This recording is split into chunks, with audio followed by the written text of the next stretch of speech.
আসসালামু আলাইকুম রহমতুল্লাহি ওবারাকাত। জনেই কাবার ইবাদত মানব জীবনের সর্বোত্তম এবং সর্বশ্রেষ্ঠ ইবাদত।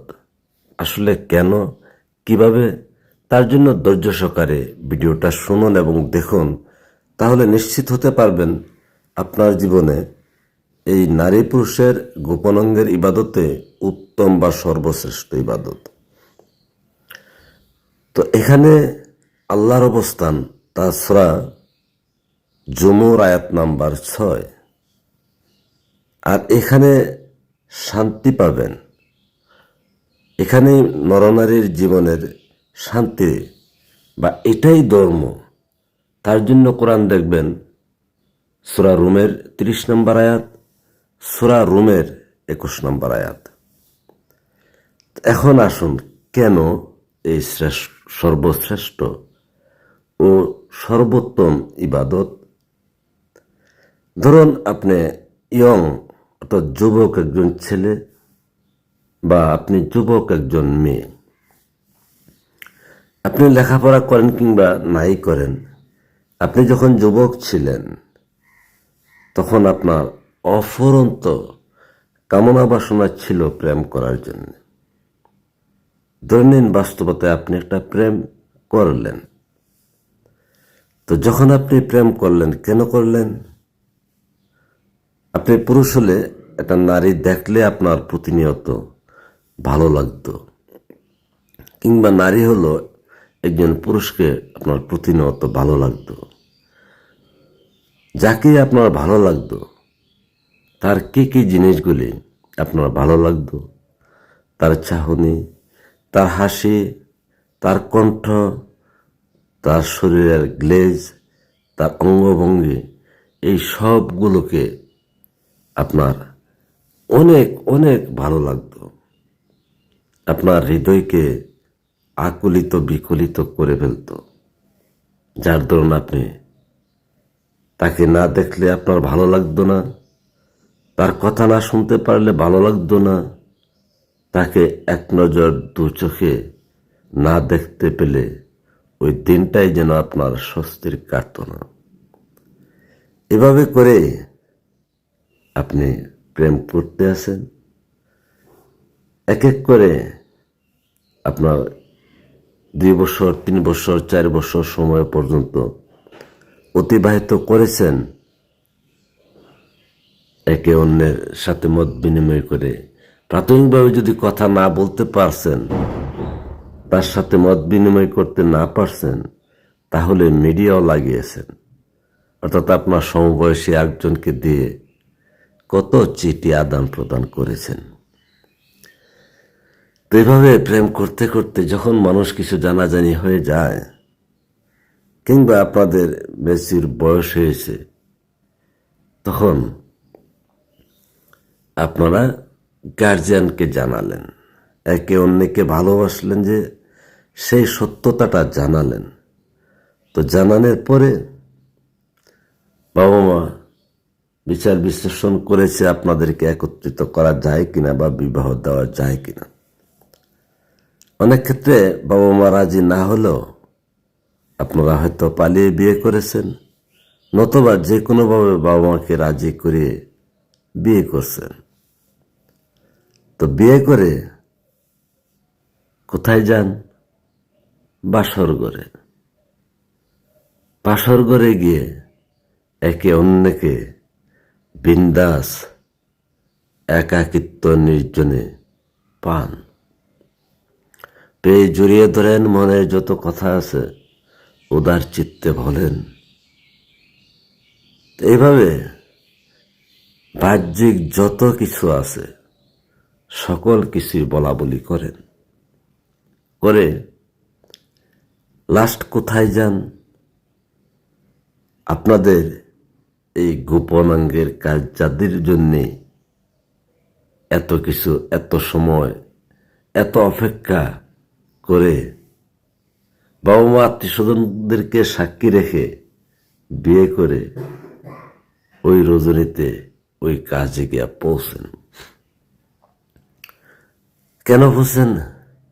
আসলে ওই হাকিকতের, ওই সত্যতার, অর্থাৎ গোপনাঙ্গের হাকিকত এবং সত্যতার, যা আল্লাহর কুদরত, আল্লাহর মহিমা এবং আল্লাহরই কামনা বাসনা, আর সেই সত্তাটার জন্যে এত বড় সময় এবং ঘটনা অতিক্রম করেছেন। করে গিয়ে এই জনি কাবা এবং পুরুষকাটে কাবার বা নবীর ইবাদত করতেন, কিন্তু করলেন। করে গিয়ে যদি এখানে একে অন্যকে যেভাবে ইবাদত করার কথা অন্যের মাঝে, তা স্বামী স্ত্রীর মাঝে, স্ত্রী স্বামীর মাঝে, এই ইবাদত বন্দিগি যদি সহি শুদ্ধ না হয়, একে অন্যকে উত্তমভাবে সর্বশ্রেষ্ঠভাবে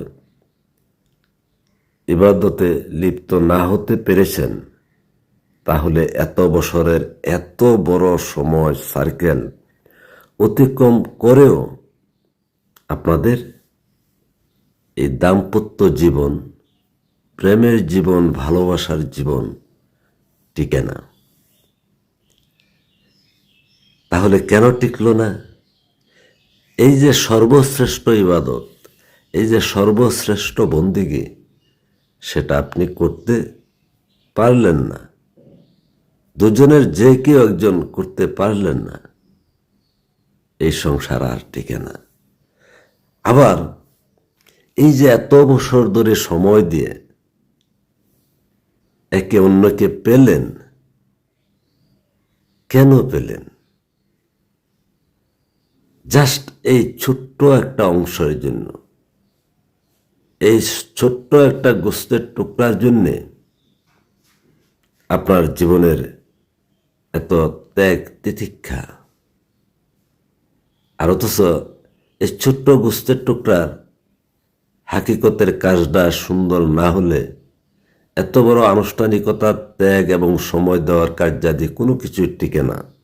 একে অন্যকে ডিভোর্স দিয়ে চলে যান। এখন বলুন, একটা মানুষের জীবনের সর্বোত্তম এবং সর্বশ্রেষ্ঠ ইবাদত বন্দেগী কোনটা? বলতে পারেন আল্লাহর। আরে বাবা, আল্লাহ তো আপনার এখানে আছেন। আমি কোরআনের আয়াত দিয়ে বলছি, সে আল্লাহকেও এখানে খুঁজেন। তাহলে একে অন্যের সাধন সঙ্গী, একে অন্যের নামাজের বিছানা। এ পর্যন্ত যে সময় দিয়ে যারা আমার এই আলোচনাগুলি শুনবেন, তাদের উদ্দেশ্যে বলবো, প্রত্যেকটা যুগে যুগে একজন মহামানব, নবী রাসূল পৃথিবীতে আগমন করেন।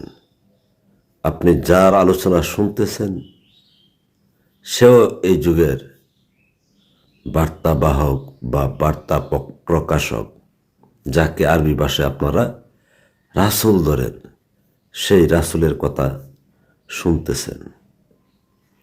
আপনি বিশ্বাস করেন বা না করেন, তাতে কোনো আফসোস নেই। তবু যারা শুনেছেন, বিন্দুমাত্র হলেও বিশ্বাস করেছেন, ধন্য আপনার জীবন। আলোচনাগুলো শুনুন, সময় দিন। এই চ্যানেলের আলোচনাগুলো শুনুন। আপনার জীবনে মহান রবের অনেক সত্য নিদর্শন এবং বার্তা পাবেন, যা আপনার বাস্তব জীবনে কাজে লাগবে। কারণ কোনো রাসূলের বাণী মানবের অকল্যাণের কোনো বাণী নয়, আর এই বাণীগুলি আল্লাহর পক্ষ থেকে আসেন।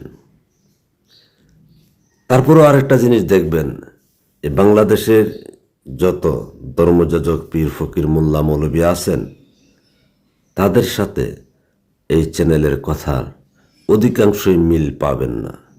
কিন্তু বাস্তবসম্মত যা আপনার জীবনে আছেন, আপনার দৈনন্দিন জীবনে প্রতিনিয়ত যা আপনার প্রয়োজন, তার ভিতরে আল্লাহ এবং রাসূলের এবং নবীর